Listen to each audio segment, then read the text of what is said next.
अ, पाकिस्तान पे तो एक्चुअली बहुत बात होती है, बट एक डिफरेंट टेक जो हम सोच रहे थे कि एक तो क्या है कि पाकिस्तान का जो रेडिकलाइजेशन हो चुका है वो क्या बिना इस्लाम के रिफॉर्म के, जैसे मतलब जो इस्लाम सब कॉन्टिनेंट में प्रैक्टिस करा जाता है पर्टिकुलरली पाकिस्तान में, वो उसका रिवाइवल मतलब उसका रिफॉर्म या जिस हिसाब से ये करते हैं बिना उसके पॉसिबल है पाकिस्तान में कि नहीं।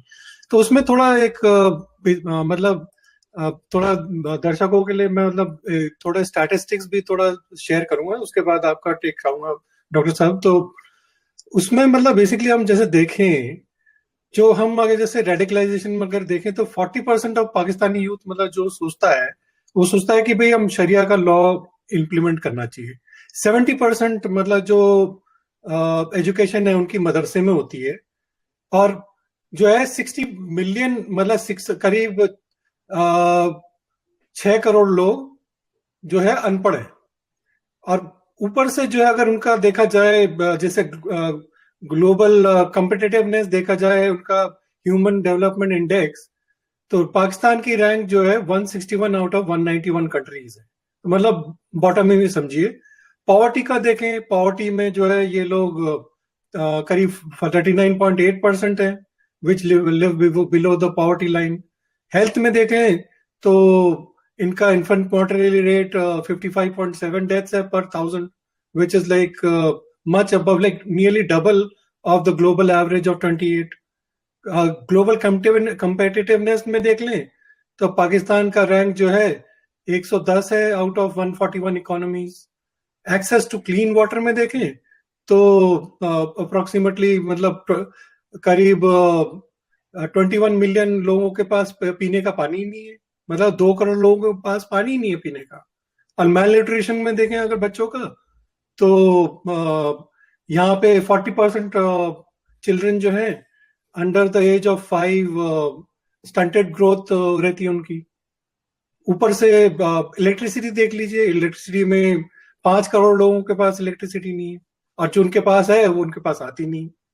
जेंडर इक्वालिटी जो मतलब एक बहुत बड़ा सोसाइटी में होता है, वो 143 आउट ऑफ 156 कंट्रीज में है इनका ग्लोबल जेंडर गैप में, मतलब कि बॉटम से फोर्थ। और करप्शन में तो फिर मतलब बात ही करनी बेकार है। इनका जो है 140 ऑफ 180 कंट्रीज है। और चाइल्ड लेबर का जो हमारे मतलब इंडिया में भी है, बट यहाँ पे 1 करोड़ लोग, 1.2 करोड़ लोग पाकिस्तान में चाइल्ड लेबर करते हैं। तो ये सब जो अगर स्टैटिस्टिक्स अगर हम देखें, ये ऐसा नहीं लगता कि जैसे कोई डेवलप्ड कंट्री या इवन डेवलपिंग कंट्री की हो सकती है। मतलब बिल्कुल ही जैसे जो बोलते हैं बॉटम, बिल्कुल खते हुए जो जैसे होते हैं ना लोग या कंट्रीज, उनकी मतलब ये होती है। तो इन इन सब चीजों में हमें पता है कि मतलब क्या है उनकी हिस्ट्री क्या है, बट क्या ये पॉसिबल है कि इनका यहाँ से रिवाइवल हो सके? एक चीज बोलूंगा मैं प्रमेश और शेख जी यहाँ पे। तो जब पाकिस्तान इंडिपेंडेंट हुआ था ना, तो जब इनके कायदे आजम जो मोहम्मद अली जिन्ना थे, जब वो गए, तो जब सेकंड उनके पीएम आए थे ना, पहले तो लियाकत जगह अली खान। पाकिस्तान का भी इंडिपेंडेंस हुआ ही नहीं था, पाकिस्तान का उनका गठन हुआ सॉरी। था। बनी थी ना, वो तो बनी थी हाँ। हाँ, तो इंडिया इंडिपेंडेंट हुआ था। वो, हाँ, वो स्प्लिट हुआ था, सॉरी। तो अब जो इनके लियाकत अली खान आए थे, जब इन्होंने कॉन्स्टिट्यूशन में इन्होंने शुरू किया था, तो उन्होंने एक स्टेटमेंट दिया था। और वो एक फाउंडेशन थी, जो हाल स्टैट आप बता रहे हो प्रमेश, वो उसकी एक फाउंडेशन थी। और उन्होंने जो बोला था कि sovereignty over entire universe belongs to अल्लाह। वहां से पाकिस्तान जो है और जो आज खड़ा है, वहीं से शुरुआत होती है। और सबसे बड़ी विडंबना तो ये देखिए कि मतलब जो पाकिस्तान बना है, ये तो जो जिन्ना ने बनाया था, मतलब बेसिकली जो भी मतलब कांग्रेस का मतलब मैं हम जैसे बात कर रहे थे कि भाई कैबिनेट मिशन प्लान जो इनको रिजेक्ट किया था, that was one of the foundations of formation of Pakistan, Nehru का। तो जो ये जो जिन्ना ने बनाया था, he was not even like Islamist himself, like वो तो पोर्क खाते थे, वाइन पीते थे, तो उनको तो इस्लाम से कोई मतलब ही नहीं था। And he wanted to have sharia implemented in Pakistan, मतलब दूसरा करे तो जो ठीक है। तो ये मेंटालिटी क्या सबकी ऐसी है वहां पे? ये देखिए, तीन बातों को समझना पड़ेगा।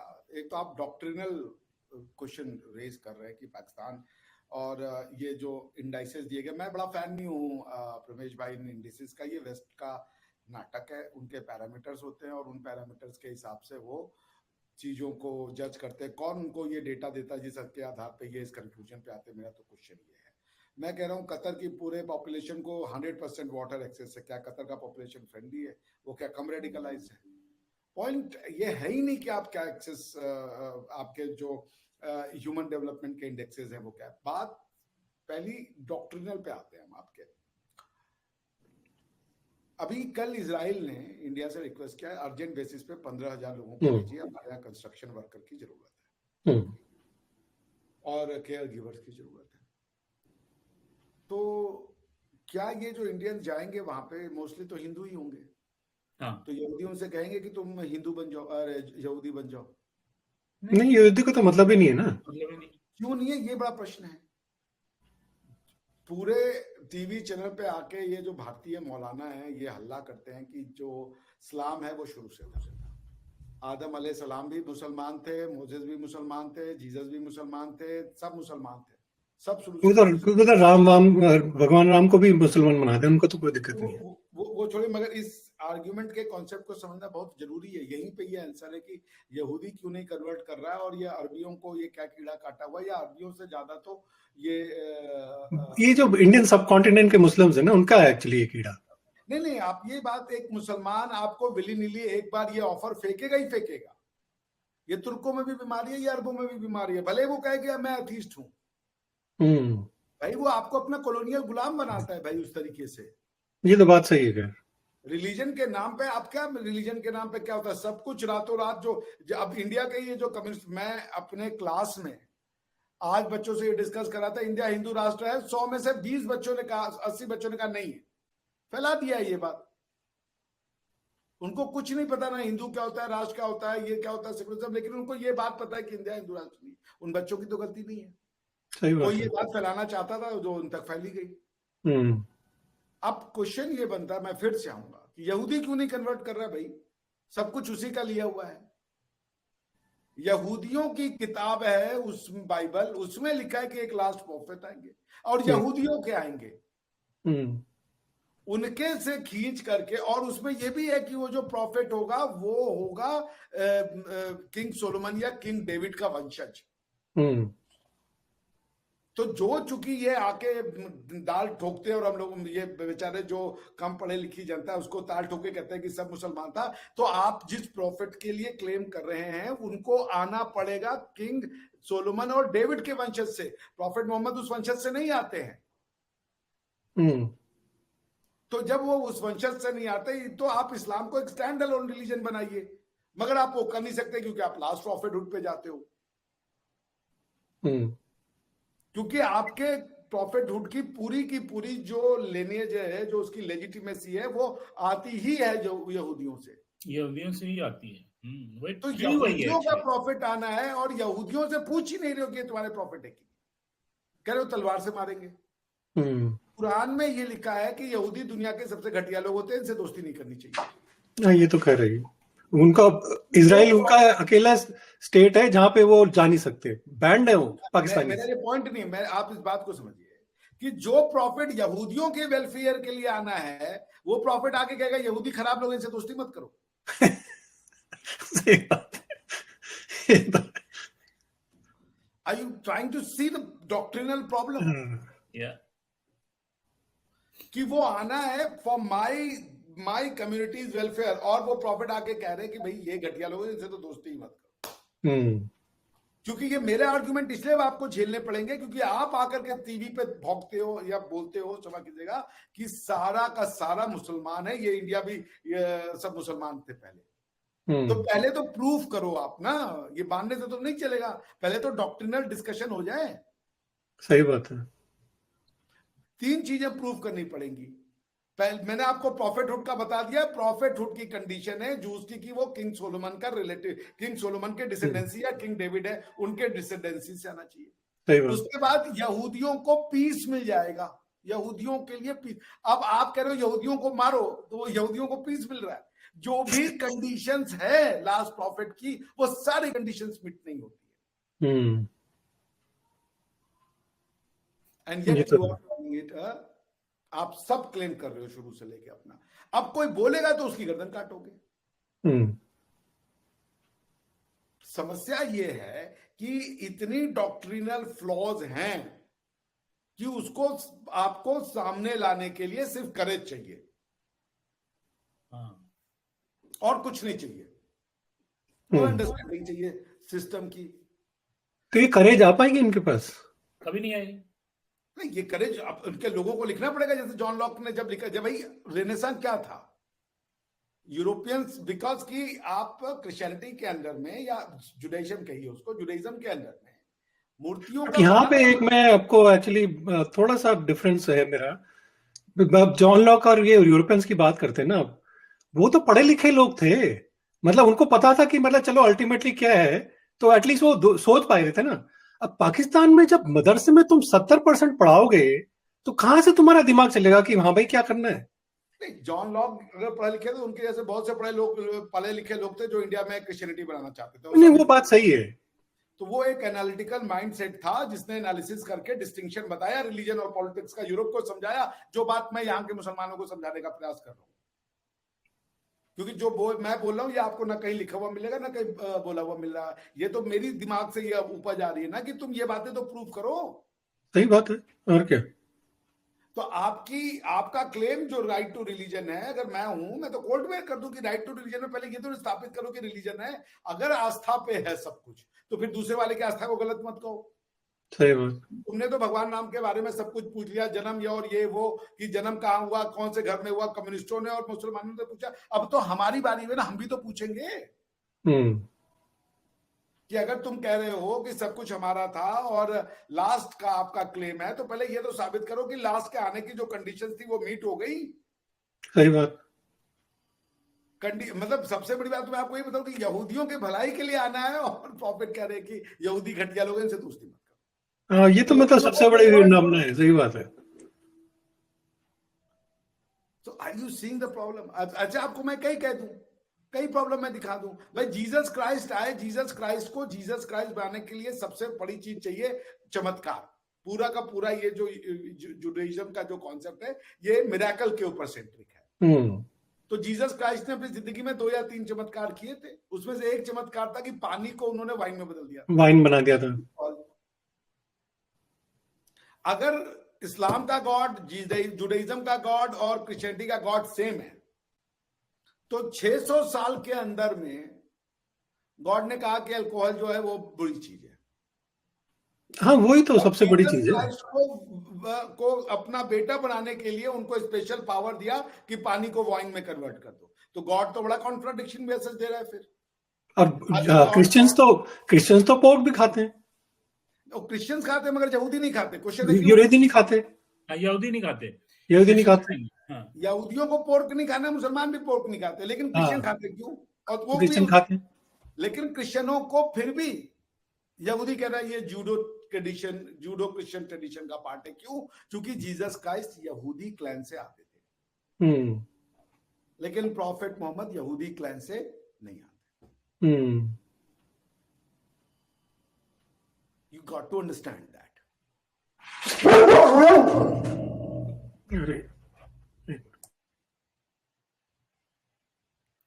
तो अभिषेक जी, प्रॉफेट मोहम्मद की ट्रेस कहां से आती है? यहूदी क्लैन से तो आती नहीं। वो जो ये कहते हैं वो प्रॉफेट मोहम्मद की ट्रेस नहीं लाते, वो अरबों की ट्रेस लाते हैं।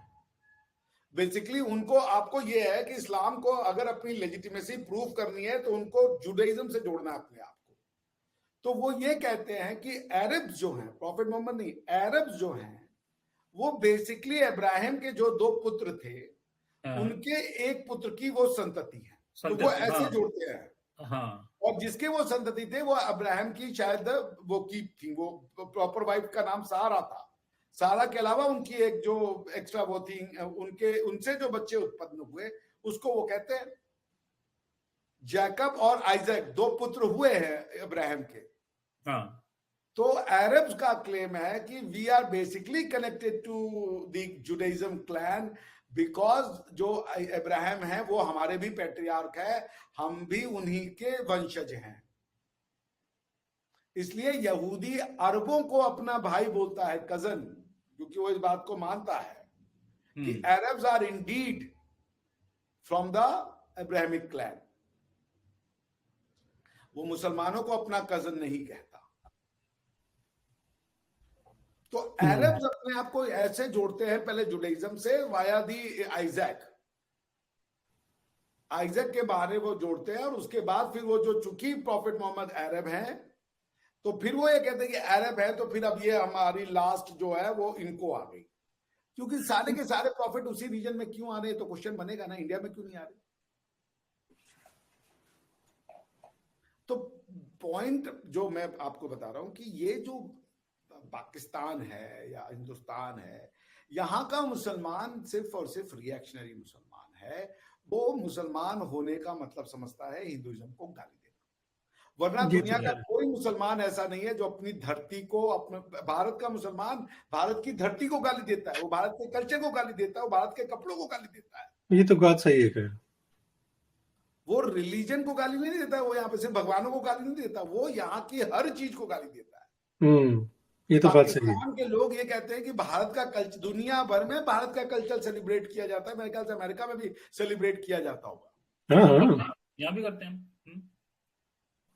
और मैं स्टेट लेवल की बात कर रहा हूं, बिकॉज ट्रंप साहब जो है, मैंने उनको ईद के लिए कभी ऐसे बधाई देते हुए उन्हें देखा, लेकिन दीपावली के लिए उन्होंने दिखावा ही सही, लेकिन व्हाइट हाउस में कुछ हिंदूज बुलाए थे और एक दीप जलाया। हाँ, सब करते हैं यहाँ व्हाइट हाउस में भी होता है, सब होता है, होने लगा है सब चीज। इंडियन कल्चर को शोकेस किया जाता है दुनिया भर में। पाकिस्तान कह रहा है कि इंडियन कल्चर आएगा तो हम खराब हो जाएंगे। तो वो कौन सा इंडियन नहीं है? 70 साल पहले तो इंडियन ही थे सब। वो नहीं भाई, उनकी यही प्रॉब्लम है ना, वो ये मान ही नहीं रहे। वो कह रहे इस्लाम के आने के, जब से मुसलमान बन गए तो बाकी सब खत्म हो गया। ये तो सबसे बड़ी प्रॉब्लम है ना, मानना ही नहीं, वो रिलीजन को ही कल्चर मानते हैं। इसलिए मेजॉरिटी ऑफ द पाकिस्तानी अपने आप को या तो तुर्की बताता है या तो अपने आप को वो अरबों से जोड़ता है। अरे तो कौन सा तुर्की, सारे वहां पे से चल के आए थे यहाँ पे। उनको इससे कोई मतलब नहीं, कहे हम तो आए थे। आयत पे चढ़ गए। अदरवाइज कोई पाकिस्तानी ये डिक्लेयर करेगा। नहीं, सबसे बड़ी बात ये है, चलो तुम कहते हो कि तुर्की आए थे, अब वही तुर्की तुम्हारे को जो है मुंह नहीं लगाते, वो कहते तुम यार निकलो यहां से। नहीं भाई, वो तो ठीक है, तुर्कियों ने कभी भी आपको मुंह नहीं लगाया। शाहजहां ने जब बनाया था जामा मस्जिद, तो उसका जो वो बुलवाया उसने इमाम, वो बुखारा से बुलवाया, ना तो अरबों को मुंह लगाया ना तो इनको मुंह लगाया। इंडियन मुसलमान कभी भी, इंडियन हिंदूज उनके यहाँ पे पावर में थे, इंडियन मुसलमानों को कभी भी पावर में नहीं दिया। एक एक्सेप्शन था, सैयद ब्रदर्स, उनकी भी हत्या कर दी गई थी, वो भी fag end of the Mughal empire में। सही बात है। सो बॉटम लाइन है कि पाकिस्तान की बुनियाद गलत है, कॉन्सेप्ट गलत है, तो ये होगा। और उसका ये नतीजा है कि the community is not ready to think straight. वो एक तो हिंदू को गाली दे रहे हैं, जिनको इस्लाम से प्यार नहीं है वो भी हिंदू को गाली दे रहा है, जिसको इस्लाम से प्यार है वो भी हिंदू को गाली दे रहा है। हाँ, ये तो अभी एक्चुअली एक ट्रेंड है ना, मतलब एक फैशन हो गया कि अगर तुम लिबरल नहीं हो, लिबरल बनना चाहते हो, तो तब तक तुम लिबरल नहीं हो जब तक तुम हिंदुओं को गाली न दो। Yes, correct. यहाँ पे तुमने बच्चों को सिखा दिया, वो अपनी भूमि को कहते हैं ये हमारी भूमि नहीं है, वेन दे से कि हिंदू राष्ट्र नहीं है, कहते हैं ये हमारी भूमि नहीं है, विदाउट अंडरस्टैंडिंग एनी कॉन्सेप्ट। तो तुम्हारी भूमि नहीं है तो चले जाओ ना यहाँ से। अब आप इंडियंस को भी तो ये बात समझाइए ना, वो इंडियन भी कह रहे हैं हिंदू राष्ट्र नहीं है। वो तो ये स्कूलों कॉलेजेस में मैं बता रहा हूं, मैं हैरान हो गया। मैंने बच्चों से पूछा, मेजॉरिटी बच्चों ने कहा इंडिया हिंदू राष्ट्र नहीं है। अगर इंडिया अगर हिंदू राष्ट्र नहीं है तो फिर कौन सा हिंदू राष्ट्र है भाई? उनको नहीं पता। वो कह रहे हैं हिंदू राष्ट्र का मतलब है कि इंडिया का कोई रिलीजन नहीं है, इंडिया का कोई एक आइडेंटिटी नहीं है। उनको मतलब नहीं है इसका पता। वो बच्चे हैं बेचारे, वो क्या जानेंगे अभी, वो क्या जानेंगे, क्या सही बात है। मगर वो 18 साल का बच्चा वोट देने जा रहा है, वो उसको लगता है बीजेपी डिवाइड करती है। तो कांग्रेस जो है, राहुल गांधी बोलता है कास्ट के बारे में बात करता है कि मैं कास्ट करूं, वो डिवाइड नहीं है। फिर अच्छा, दूसरी बात, वो रमेश जी वो क्यों बोल रहे हैं ऐसा? वो हमारे आपके लिए नहीं बोल रहे हैं। अच्छा, अब एक बात बताइए, यहाँ पे अभी राहुल गांधी आया था कल परसों, वो बोलता है कि सिखों को टर्बन बांधने की आजादी नहीं है इंडिया में, कड़ा और टर्बन और वो की। कड़ा नहीं पहन सकते। मतलब इंडिया में सिख लोग जो हमारे भाई हैं वो मतलब फ्रीड नहीं है, कि फ्री नहीं है। ये अरे कौन तो भैया, कौन से सिख बता रहे हैं इसको? पॉइंट ये नहीं है, पॉइंट ये कि वो ये झूठ क्यों बोल रहे हैं। Is he catering to Khalistan? Does he want the obviously. Dissociation of India? हाँ, और क्या। आप और ये इमीडिएटली स्टेटमेंट देखो दे रहे पन्नू ने हो। उसका सपोर्ट कर दिया, राहुल गांधी का। अरे इल्हान उमर के साथ दिखे, वो तो हाँ, हद ही इलान होगी। उमर के साथ अरे दिखे। वो तो खैर, मेरे को, मैं इल्हान उमर की क्या बात करें, वो मेरे को मतलब, मेरे को तो ये समझ में नहीं आता कि अमेरिकन को क्या, मतलब कैसे वो उसको जिता पाते हैं। मतलब मेरे को तो आई एम अमेज्ड। देखिए प्रवेश जी, डेमोक्रेसी की खास बात ये है, ये दिमाग का खेल है। अब आप, मैंने कहा ना, राहुल गांधी जी जो ये कर रहे हैं वो हमारे आपके लिए नहीं कह रहे हैं, वो उन्हीं 17, 18 साल, 16 साल के बच्चों के लिए कह रहे हैं जो अभी फॉर्मेटिव एज में। हाँ, ये बात सही कह रहे हो आप। एक ये एक उनको क्वेश्चन था अभिषेक जी, मतलब आप लॉ के एक्सपर्ट हैं। इंडिया का लीडर ऑफ अपोजिशन पार्टी का जो लीडर है वो कॉन्स्टिट्यूशनल पोस्ट होती है। वो अगर आउटसाइड इंडिया की आई ज्योग्राफी में डोंट जाता थिंक है, कि जैसे लीडर ऑफ यूएस आता है। अपोजिशन कॉन्स्टिट्यूशनल पोस्ट है, member of parliament constitutional post है, बट जहां तक मुझे पता है लीडर ऑफ अपोजिशन करके कोई कॉन्सेप्ट नहीं। अच्छा, ऐसा नहीं है। कॉन्स्टिट्यूशन में तो नहीं दिया, बिजनेस ऑफ द रूल्स में दिया होगा तो दिया होगा, बट जहां तक मेरी अंडरस्टैंडिंग है कॉन्स्टिट्यूशन ऑफ इंडिया में ये पोजीशन नहीं है कि तो चलिए, मेंबर ऑफ पार्लियामेंट है, हाँ, वो वो आता है। Constitutional position. हाँ, तो वो आता है और बाहर आके जैसे यूएस में आता है और आके वो एंटी एंटी कंट्री स्टेटमेंट देता है, तो वो क्या कानून के दायरे में नहीं आता? Freedom of speech and expression है। तो फ्रीडम ऑफ नहीं, स्पीच बट ये है ना कि वो यूएस में दे रहा है ना, इंडिया में दे तो आई थिंक उसको पकड़े भी। तो यार कानून कमजोर है ना, मैं उस दिन भी यही बोल रहा था प्रमेश। नहीं नहीं, कानून की इसमें बात नहीं है। देखिए आप, ऐसा है ना कि फ्रीडम ऑफ अपोजिशन जो है वो आप अप्लाई कर सकते हैं, उसमें आप कुछ भी बोल सकते हैं। तो आपका बोलने के लिए क्या कीजिएगा, क्या क्राइम बनाइएगा? वो तो बोल ही रहे हैं ना, उससे क्या हो जाएगा? कोई झूठ बोलना क्राइम तो है नहीं। सबसे बड़ी बात तो यही है ना, झूठ तो तुम कुछ भी बोल सकते हो। बस, तो freedom of speech and expression में ये कब लिखा है कि फ्रीडम ऑफ स्पीकिंग ट्रूथ? हाँ, सही बात। तो freedom of speech and expression का मतलब ये है कि झूठ बोलने वालों के लिए आजादी। अरे तो यूएस में जिसने मतलब फ्रीडम ऑफ स्पीच का लगा रखा है, वो तो सबसे बड़ा झूठ खुद ही है। मतलब अपने को बोलते हैं, हम इंडिया के लिए बोलेंगे कि हमारा फ्रीडम ऑफ स्पीच है। कनाडा को देख लो, बोलते हैं हम फ्रीडम ऑफ स्पीच करते हैं। ठीक है, हर चीज में, कि जैसे ट्रकर्स का था, यहाँ पे उन्होंने क्रश कर दिया। इंडिया में फार्मर्स का मूवमेंट के लिए बोलता है फ्रीडम ऑफ स्पीच, वो करना चाहिए। और यहाँ पे जब इनके अपने आप होता है तो उसको क्रश कर देते हैं। तो इनका डबल स्टैंडर्ड्स तो है ही इनके। कोरोना वाले ट्रकर्स की बात करें ना, इमरजेंसी हाँ, प्रोविजन को इन्वोक किया था उसने। इमरजेंसी, हाँ। तो उस समय तो कहाँ गई उनकी फ्रीडम ऑफ स्पीच? हाँ, तब कोई फ्रीडम स्पीच थोड़ी ना आई। वो तो कहने की बातें हैं यार। मैं शालीन जी का जो प्रश्न है कि वो ये बोल रहे हैं, इसके लिए क्या सजा मिल सकती है? कोई सजा नहीं है, वो झूठ बोलने की आजादी है। ये और सबसे बड़ी चीज ये है ना, आई थिंक ये जो है इंडिया को डिफेम कर रहे हैं ना।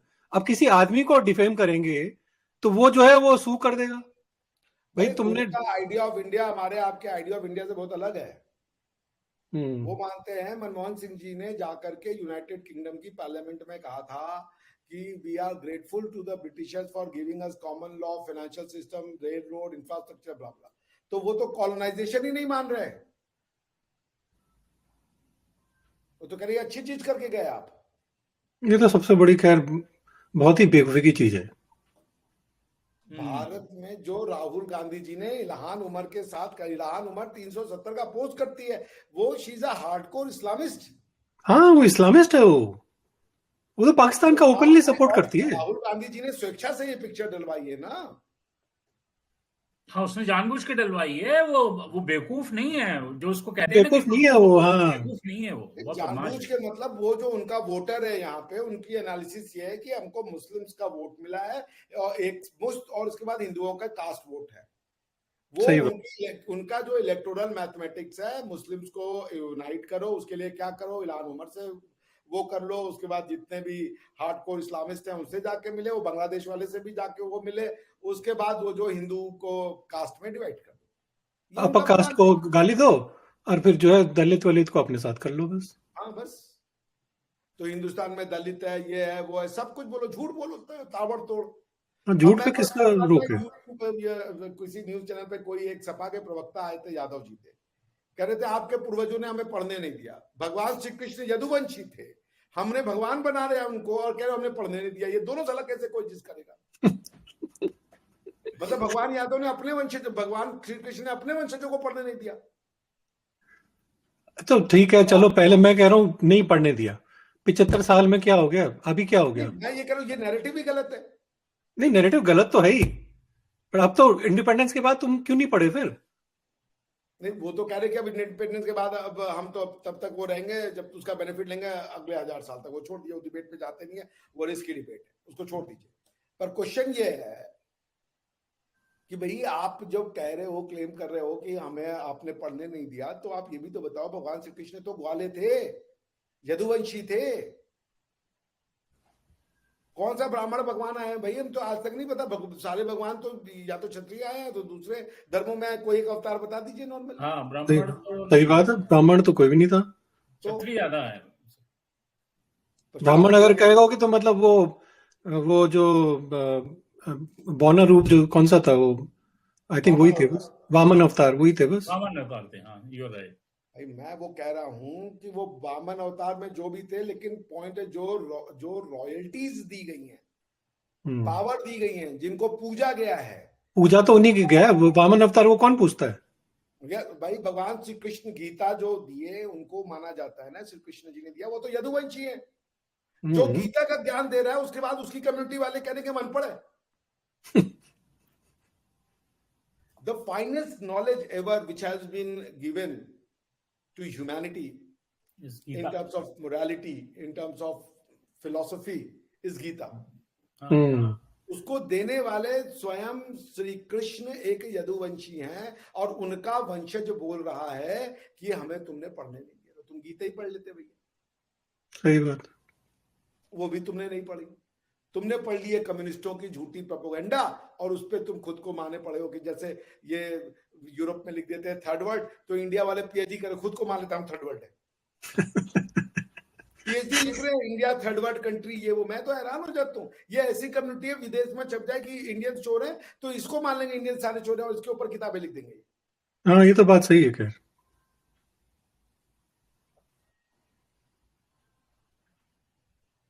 मुझे तो समाजवाद पे भी बड़ा क्वेश्चन होता है, जो समाजवाद, वो तो खैर अलग ही चीज है, खैर छोड़ दो उसको। समाजवाद, राष्ट्रवाद, ये वो कोई बुराई नहीं है, राष्ट्रवाद के अंदर में सब वाद आ जाएगा।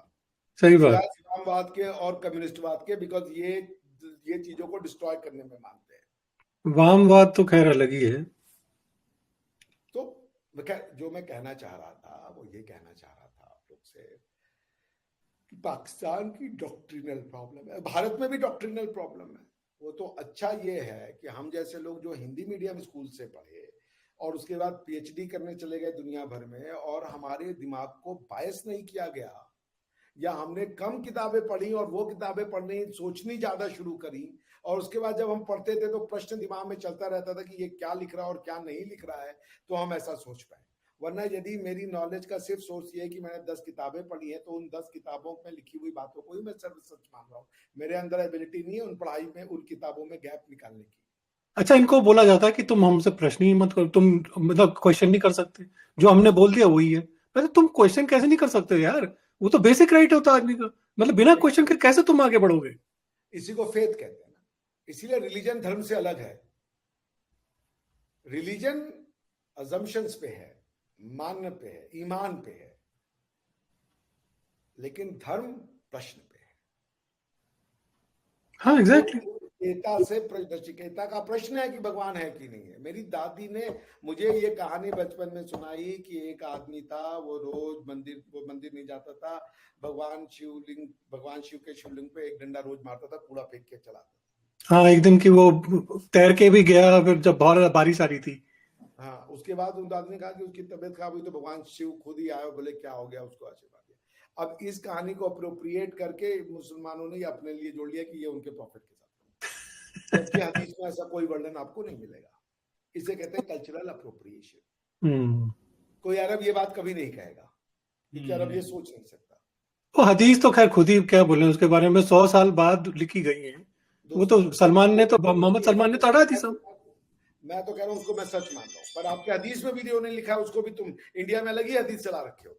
हाँ, एक्चुअली ये जैसे हम कम बैक टू अगर पाकिस्तान, राइट, तो पाकिस्तान में क्या हुआ, जो वहां के रूलर थे ना, उन्होंने उलेमास के साथ मिलके अपने हिसाब से रिलीजियस फेथ को ट्वीट करके अपने फायदे के लिए सब कुछ डिस्टॉर्ट कर दिया। मैं आपसे सहमत नहीं हूँ, वहां पे हर आदमी का अपना इस्लाम चल रहा है।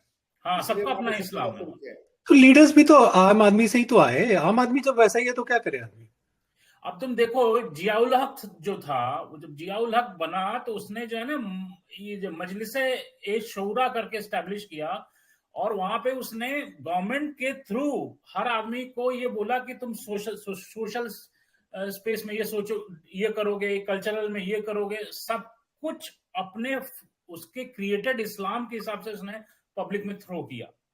सबसे ज्यादा डैमेज यही पाकिस्तानियों का, मैं पाकिस्तान की राजनीति से सहमत नहीं हूँ कि हम तो बड़े फ्री सोसाइटी थे और जियाउल हक ने आके हमें, हाँ सही बात है, ये ऐसा नहीं है, वो शुरू से रेडिकलाइज थे। हाँ, जियाउल हक ने बस वो होता है ना, वॉल्यूम बढ़ा दी उसकी, उसका वॉल्यूम बढ़ा दिया था। ये सिखों को जब जलाया गया और मारा गया, पंजाब से वो ट्रेनें कट कट के आती थी तो वो लिबरल मुसलमान कर रहे थे। सही बात है। ना वो तो बात सही है। हाँ हाँ हाँ, ये सब डॉक्ट्रिन इसलिए दिया जाता है कि जब आईएसआईएस जैसी कोई संगठन बनता है तो उसमें उन्होंने हिंदुओं को देख करके उनका पैंट खोल के देखते थे और उसका मार देते थे, सीधा नाम देख करके कलमा पढ़वाते थे, या उनके जो 3-4 तरीके हैं लिटरलिस्ट, वो देख करके वो लोगों को मारते थे। उसके बाद तुरंत कम्युनिस्टों का क्या प्रोपेगेंडा आया, उस आदमी ने इस्लाम नहीं पढ़ा है, अगर वो कुरान पढ़ता तो ऐसा करता ही नहीं। ये प्रोपेगेंडा आपको तुरंत शुरू हो जाएगा। एक कोई इस्लामिक रेपिस्ट पढ़ेगा, तुरंत एक स्टोरी आ जाएगी कि देखिए कैसे मुसलमान एक सेव कर रहा है किसी लड़की को। तो जो India is fighting the war of lies. तो ऐसे में जो मतलब इज इट पॉसिबल कि इंडिया का जो इंडियन सब कॉन्टिनेंट का है, पाकिस्तान, इंडिया, बांग्लादेश के मुसलमान जो हैं, ये एक्चुअली अपने को रिफॉर्म कर पाएंगे बिना इस्लाम के रिफॉर्म के? देखिए, दो चीजों को है कि इंडिया का मुसलमान और पाकिस्तान का मुसलमान, दोनों में थोड़ा अंतर है, हालांकि दोनों एक ही रूट के हैं। अंतर वो ये जिस परिवेश में वो रहते हैं। यहाँ का मुसलमान वो चीज नहीं बोल सकता जो मुसलमान पाकिस्तान का खुल के बोलता है। मतलब यहाँ का भी कुछ तो लोग बोलते ही हैं, नहीं बोलते कि खुल के नहीं बोल पाता, उसकी मजबूरी है, हिंदू को भाई बोलना ही पड़ेगा उसको। हाँ, ये तो खैर है। पाकिस्तान का मुसलमान हिंदू को भाई नहीं बोल पाएगा, वो कभी नहीं बोल पाएगा, वो तो खैर है। तो पॉइंट ये कि फिर दो बिहेवियर क्यों कर रहा है इंडिया का मुसलमान, जो पाकिस्तानी बन गया वो तो भाई बोलने को तैयार नहीं, वो कह रहा है तो नजस है, लेकिन जो यहाँ का मुसलमान है वो कह रहा है कि नहीं ये तो हमारे भाई भी है भाई। और भारत में प्रॉब्लम मुसलमान से ज्यादा कम्युनिस्ट है, बिकॉज कम्युनिस्ट तो खैर राहुल गांधी एक हिंदू है, राहुल गांधी एक हिंदू है, और वो ये कह रहे हैं कि हम हिंदुइज्म के नाम पे मुसलमानों को मारते हैं देश में। वो ये आर्गुमेंट वो प्रोवाइड कर रहे हैं। तो इंडिया का जो बेसिकली बदनाम किया गया है, इंडिया ने तो, इंडियंस नहीं तो किया हुआ। यहाँ पे जो जितना भी जो झूठ फैलाया जाता है, कौन फैला रहा है? वो सब इंडियंस ही तो फैला रहे हैं। देखिए, हुआ ये दिक्कत ये है ना कि ये जो मोनोथीज्म की थ्योरी आई, वो जुडाइज्म तक तो ठीक थी क्योंकि वो क्लैन में था, वो एक लोकल कुल देवता का कॉन्सेप्ट था लोकल ट्राइब्स के लिए। वो गॉड ऑफ इजराइल है भाई, उनके गॉड का नाम गॉड ऑफ इजराइल है, सही बात है। तो पॉइंट ये है कि ये जब तक यहूदियों में रहा कोई दिक्कत नहीं थी, वो कहते थे सब भगवान गलत है, लेकिन वो किसी को कन्वर्ट नहीं करते थे, ये उनकी एक अच्छी बात थी। लेकिन उनका उनका रिलीजन ले लिया यूरोपियंस ने, अपने पेगनिज्म को मिला दिया। सेंटा क्लॉज कोई क्रिश्चियन आइडिया नहीं है, ये पेगन आइडिया है। यूरोप का पेगन प्रैक्टिस करता था, तो उनके उसको मिलाकर के अपना उन्होंने बना लिया रिलीजन। यूरोपियन रिचुअल्स और कल्चर और ये सब मिला के उसको उन्होंने क्रिश्चियनिटी कह दिया। जूस इस हद तक उनसे सहमत थे कि जो जीसस क्राइस्ट थे वो डायरेक्ट डिसेंडेंट थे डायरेक्ट डिसेंडेंट थे उनके। एक मिनट इसको पॉज कीजिएगा जरा, मैं पॉज कर रहा हूँ। तो ये जो बेसिकली जैसे डॉक्टर साहब बोल रहे हैं ना, तो मेरे को तो नहीं लगता कि जैसे ये मतलब इमीडिएटली पॉसिबल है कि ये इतना 70 साल का, जैसे मैंने मतलब जो स्टैटिस्टिक्स दी थी, मतलब मैं मानता हूँ जैसे जो डॉक्टर साहब बोल रहे हैं कि भाई जो है ये स्टैटिस्टिक्स वेस्ट की हैं, बट इसमें कुछ तो सच है ना। मैं कह रहा हूँ चलो पानी ठीक वानी है, वाला इतना बात नहीं है, बट है तो बुरा हाल तो है ही ना पाकिस्तान का। हाँ, तो वो अगर तो है। ऐसे में है कि पाकिस्तान में इतना बुरा हाल है, तो इसको ठीक कैसे किया जाए? क्या ठीक होगा प्रमेश, तुम देखो ना। अच्छा, तुम रिलीजन छोड़ के एक अलग एस्पेक्ट में बताता हूँ। जब मुशर्रफ थे, राइट, मुशर्रफ ने जुडिशरी को 2 बार स्क्वैश कर दिया, खत्म कर दिया था उसने जुडिशरी पूरा पूरा। कॉन्स्टिट्यूशन तो वहां पे कितनी बार खत्म हो चुका है। हाँ, तो जब वहां पे कल्चर के नाम पे कुछ है नहीं, बारबेरिक को तुम कर रहे हो, कोई एक लीडर आता है किसी अलग उलेमा से बात करता है, कोई और मतलब अलग अलग है क्या, कोई मजलिस से शोरा होता है, तो कोई कभी कभी कुछ हो जाता है, उनके हिसाब से अपने हिसाब से तुम बना देते हो। तो कल्चर तुम्हारा रहा नहीं, रिलीजियस प्रीच कुछ रहा नहीं, राइट। और क्या जुडिशरी की वैल्यू कुछ है नहीं। अभी देखो अरे जिस सोसाइटी में, मैं कह रहा हूँ जिस सोसाइटी में 50% जो आबादी जो होती है फीमेल्स की, उसको तुम जो है ड्यू रिस्पेक्ट नहीं देते, तो वहां पे कैसे वो तुम पनपोगे यार? आप ये देखिए, जियाउल हक के टाइम पे ये स्टेटमेंट दिया था क्या नाम था उनका, एक मौलाना मौदूदी करके उनके जो थे मौलाना उन्होंने। मोदीदी है, हाँ, ओके। तो मौलाना मौदूदी ने बोला था कि जो हमारी वुमेन्स होती हैं एजेंट ऑफ सैटन है वो। तो वो तो कुछ समझता ही नहीं ना। अब तुम यही सोचो, कहना जिस चाहता है। नहीं तुम सोचो, मतलब कितना मेरे को एक इतना अजीब सी कॉन्सेप्ट लगता है कि तुम मरने के बाद 72 हूरें मिलेंगी तुम्हें, और तुम कुछ भी कर सकते हो। 72 हूरें, मतलब तुम औरतों को तुमने क्या बना दिया है यार? वो तो अजीब है ना वहां पे, पूरा बारबेरिक। कॉन्सेप्ट ही मतलब खत्म नहीं है वो, कि अब मतलब 72 हूरों का क्या मतलब है? मुझे एक एक एक अलग इशू है, देखो रिलीजन वजह से हटा दो, चलो हटा दो। मेरा अलग इशू है कि पाकिस्तान जो एज ए नेशन है, वहां पे कुछ पढ़ी लिखी जनता भी रहती है, कुछ अच्छे लोग बहुत अच्छे लोग रहते हैं, ऐसी बात नहीं है, राइट। तो वो लोग अपने देश के लिए करते क्या है, मेरे को तो उस पर भी क्वेश्चन है। नहीं, बट जब तुम 90% तुम्हारा रेडिकल है, तो उनको कितनी चलेगी उनकी यार? यार कुछ तो करने की और कोशिश पूरा करो। तुम्हारा आर्मी का सिस्टम जो तुम्हारा सेट है तुम्हारे पीछे पड़ा है। अब वो कल ही की जो बात है, जिसने डंडे मारे, उसको वो जो लेके चले गए थे उसको, पार्लियामेंट मेंबर ऑफ पार्लियामेंट, तो कैसे मतलब ऐसे चलेगा फिर? नहीं नहीं, क्या हुआ फिर से जरा बताना, मैं मिस कर गया। डिस्कस करते हैं उसको, अच्छा अच्छा टॉपिक है। क्या हुआ? अली अमीन गंडापुर को उन्होंने कर लिया था। अच्छा, मैं ना आप लोग से वो चाहूंगा, मुझे एक जगह और कहीं जाना, मैं एक दो छोटी सी बात कह दूं फिर। हाँ हाँ श्योर। तो देखिए, मैं ये कह रहा, आपने कहा कि वहां के लोग कंट्री के लिए क्या करते हैं, भाई उनको सिखाया ही नहीं क्या कंट्री के लिए, उनको कहना इस्लाम के लिए करना हो, क्या कंट्री पे मानते ही नहीं है, तो क्यों करेंगे कंट्री के लिए? बोले बेकार की जगह है। उनको जमीन से वो प्यार नहीं है जिस तरीके से आप और हम कंट्री को देखते हैं, या आज का यूरोपियन देखता है, वो उसको कंट्री को उस जगह से नहीं देखते, उस नजर से कि हमें देश के लिए कुछ करना है। उनका है इस्लाम के लिए करना है। इस्लाम के लिए अगर इस धरती को बर्बाद करना पड़े तो कर दो। हम्म। आप समझिए ना भाई, अगर भाई जब अरबिया से बाहर इस्लाम जाता है तो कॉन्फ्लिक्टिंग फॉर्म ले लेता है वो। जैसे इंडिया में खासकर अब गजवा हिंद है। अभी वो किसी ने पूछा हमारे यहाँ के कोई स्कॉलर, इस्लामिक स्कॉलर, की भाई कॉन्स्टिट्यूशन बड़ा है कि वो बड़ा, बोले नहीं दोनों सेम है हमारे लिए। कैसे सेम है भाई? सेम कैसे हो सकता है? गजवा हिंद का ऑर्डर है, जब गजवा हिंद करोगे, क्योंकि भाई कुरान और हदीस को तो साथ में लेके चलना पड़ेगा आपको, तो जब गजवा हिंद आप करोगे तो फिर कॉन्स्टिट्यूशन की टेरिटोरियल इंटेग्रिटी ऑफ इंडिया सोचोगे आप। सही बात है। और इंडिया दैट इज भारत, ये तो भारतवंशियों का है, आप मानते हो? हम्म। आप अपने मदरसे की किताब में हिस्ट्री किसकी, इंडिया की पढ़ाते हो? वो नहीं आप अपने पढ़ाते। मदरसों में पढ़ाते हो रामायण महाभारत? बहुत कॉन्फ्लिक्ट है भाई। ह्यूमन ट्रैफिकिंग बैंड है, यानी कि आप किसी को स्लेव नहीं बना सकते, किसी को खरीद फरोख्त नहीं कर सकते। कुरान में तो स्लेवरी अलाउड है, स्लेवरी गलत है, खुलेआम अलाउड है। और उनका मतलब वुमेन्स को तो वो कहते हैं कि स्लेवरी का पार्ट है, वो तो दुनिया भर का उनका बहुत नहीं। पॉइंट मैं ये नहीं कर, मैं कह रहा हूँ देयर इज कॉन्फ्लिक्ट। तो इसलिए तो मैं बोल रहा हूँ कि मतलब ये जो कॉन्फ्लिक्ट है, everyone has a freedom of religion without giving any tax and all that, ये आप करोगे। वो तो इक्वल कहता है, every human is equal. Quran तो एवरी ह्यूमन को इक्वल नहीं बनाता, वो तो अनबिलीवर्स को नजस कहता है। तो कैसे कॉन्स्टिट्यूशन और कुरान एक हो गया? सही बात है। कुरान के हिसाब से आप यहूदियों से दोस्ती नहीं कर सकते, पर कॉन्स्टिट्यूशन ऑफ इंडिया के हिसाब से तो यहूदी और हिंदू और मुसलमान सब एक बराबर है। आपको इजराइल से प्रॉब्लम होगी, इंडियन को तो नहीं हो सकती इजराइल से प्रॉब्लम। सही बात है। तो अभिषेक जी, एक आई नो आपका थोड़ा सा टाइम का क्रंच है, एक क्वेश्चन फ्यूचरिस्टिक पूछता हूं मैं।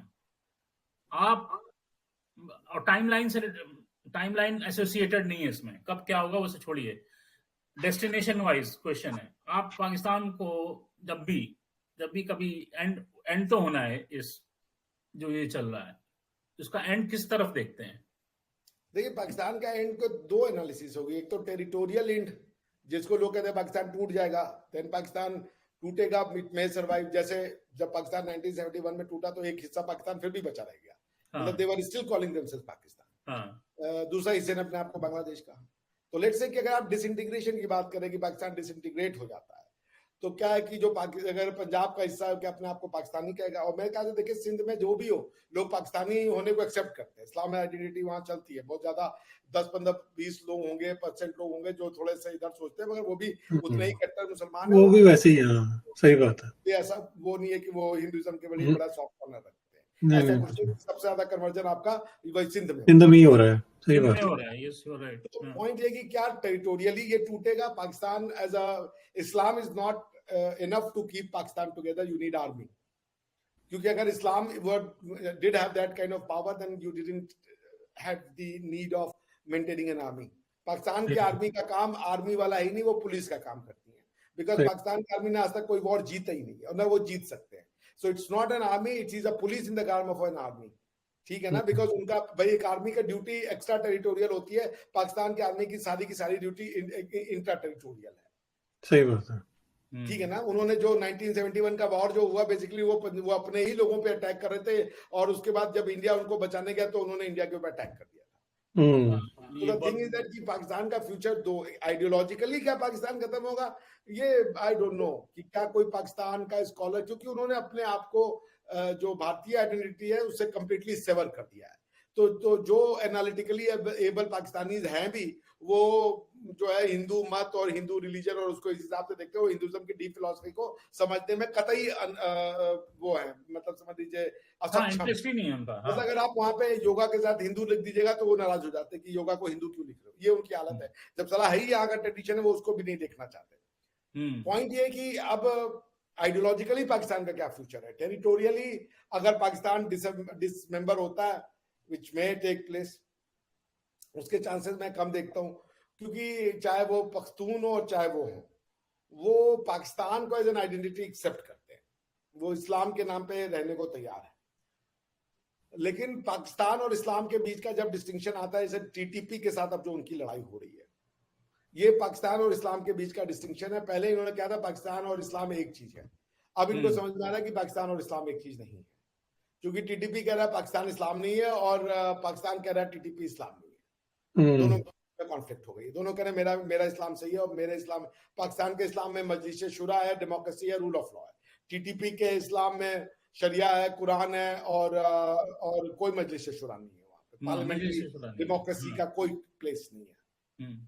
तो पाकिस्तान का इस्लाम डेमोक्रेसी चाहता है, इलेक्शन चाहता है, पार्लियामेंट चाहता है, फ्रीडम चाहता है, मगर इस्लाम भी चाहता है, जो एक कॉन्ट्राडिक्टरी चीज है। So territorially I think Pakistan can dismember, Balochistan निकल सकता है, लेकिन उसके लिए दुनिया को एक होना पड़ेगा, बिकॉज पाकिस्तान इमोशनली कनेक्टेड नहीं है, पाकिस्तान सिर्फ फोर्स के दम पे कनेक्टेड है। ठीक है ना? ये तो बात सही है। अब आते दूसरे कि पाकिस्तान का आइडियोलॉजिकली क्या होगा, क्योंकि पाकिस्तान अगर एज एन आइडियोलॉजी खत्म हो जाए तो भी पाकिस्तान डिसमेंबर हो जाएगा।